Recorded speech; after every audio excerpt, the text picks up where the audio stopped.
Dans cette vidéo, je vais t'expliquer pourquoi précisément j'ai choisi d'utiliser ICT. Premièrement, c'est la profondeur des concepts. Et je pense que les concepts d'ICT sont assez complets, assez complet pour pouvoir expliquer tous les mouvements en fait qui se passent sur les marchés financiers. Le truc, c'est que quand tu fais du chartisme, tu verras souvent que non, il n'y a pas de figure chartiste, mais le marché bouge. Et si on demande d'expliquer pourquoi le marché a fait ce mouvement, techniquement, quelqu'un qui a fait du chartisme, il pourra pas t'expliquer. Parce qu'il y a des mouvements avec du pur analyse technique. Tu peux pas expliquer. Je vais te donner l'exemple. Imagine quand tu traces une résistance sur un support et que le prix vient, il le dépasse. Ils vont simplement te dire que non, c'est des probabilités et le prix est venu dépasser ta résistance simplement. Mais avec ICT SMC, on te donne une explication. Ils vont te faire intégrer le concept de liquidité, de trap, c'est-à-dire de piège, d'inducement. Tous ces concepts-là, ça te permet même de comprendre tes trades. Techniquement, tu peux savoir pourquoi je me suis placé là et pourquoi je me suis fait SM. Sans parler de probabilité, tu peux trouver des causes techniques à tes pertes. Donc c'est ce qui m'a le plus plu au fait chez SMC ICT, parce que j'ai vu qu'avec ces concepts-là, j'avançais plus facilement et je comprenais des trucs au fait. Avec l'analyse chartiste, bien que ça marche, j'allais jamais comprendre ces trucs-là. Et c'est plus par besoin de comprendre les marchés financiers, d'être un bon coach pour vous, de créer du contenu qualitatif, de vous aider à atteindre ces résultats. Moi, je me suis intéressé par ce truc. Sinon, j'étais rentable avec de l'analyse technique, purement technique. Le deuxième truc de ICT également, c'est que ça te donne des opportunités à une illustration un peu grande. C'est-à-dire, tu as des opportunités où les risques ratios sont de 1 pour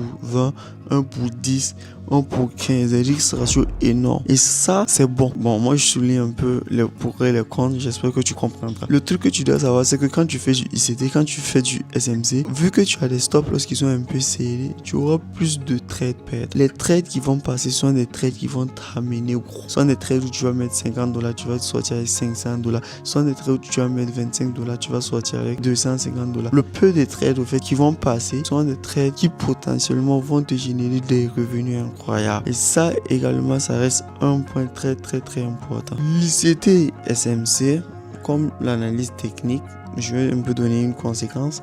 Il faut savoir que ça marche avec de l'analyse fondamentale. L'analyse technique, toujours combinée avec de l'analyse fondamentale, ça reste très fort. Et le truc, c'est que ICT, en plus de cette explication technique en profondeur qu'il donne, il vient également ajouter d'autres trucs. C'est-à-dire, ICT te permet de comprendre le fondamental.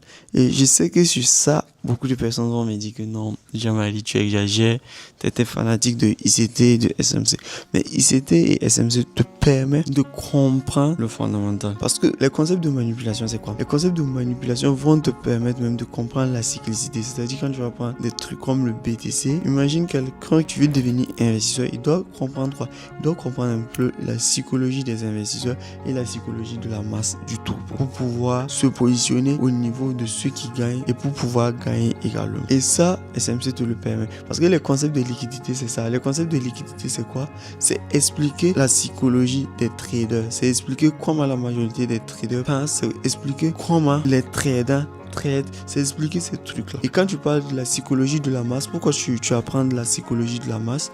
Tu apprends de la psychologie de la masse pour pouvoir faire quoi? Pour pouvoir aller contrairement à la masse. Ça, c'est clair. Tu apprends la psychologie de la masse parce que tu veux aller contrairement à la masse. Parce que tu sais que l'argent se trouve au niveau de 20%. L'argent se trouve pas au niveau de ceux qui traitent les supports résistance. Même s'il y en a qui gagnent, c'est une minorité, ça reste une minorité. Même ceux qui gagnent avec de l'analyse chartiste pure, ils y ajoutent un peu du fondamental. J'ajoute beaucoup de fondamental. Pas peu, mais j'ajoute du fondamental. Ce sont des gens où ça reste difficile au fait de quantifier au fait parce que on n'a pas le même état d'esprit, on n'a pas la même psychologie. Et ça également, c'est un élément de différenciation qui peut faire qu'une personne peut avoir des résultats et pas une autre. C'était va te permettre de comprendre la psychologie de la masse et pouvoir te comporter comme un investisseur intelligent et comme un trader intelligent parce que tu comprends comment la masse bouge. Tu comprends comment les traders perdent un trade. Et ça, c'est fort. Ça se voit pas, mais c'est très puissant. Un truc qui m'a réellement convaincu à faire ça, je pense pas que ça soit bénéfique, au fait, pour vous qui m'écoutez, vu que vous créez pas du contenu tout. Mais pour un créateur de contenu, c'est plus facile, au fait, de créer des vidéos, par exemple, comme ça, sur le concept d'ICT, parce qu'il y a une multitude de concepts que tu peux expliquer. Chose qui n'est pas le cas avec l'analyse chartiste. Est-ce que vous voyez un peu? Donc, ce que moi, je vous conseille, apprenez SMC, apprenez ICT, même si vous êtes déjà rentable, continuez de vous cultiver.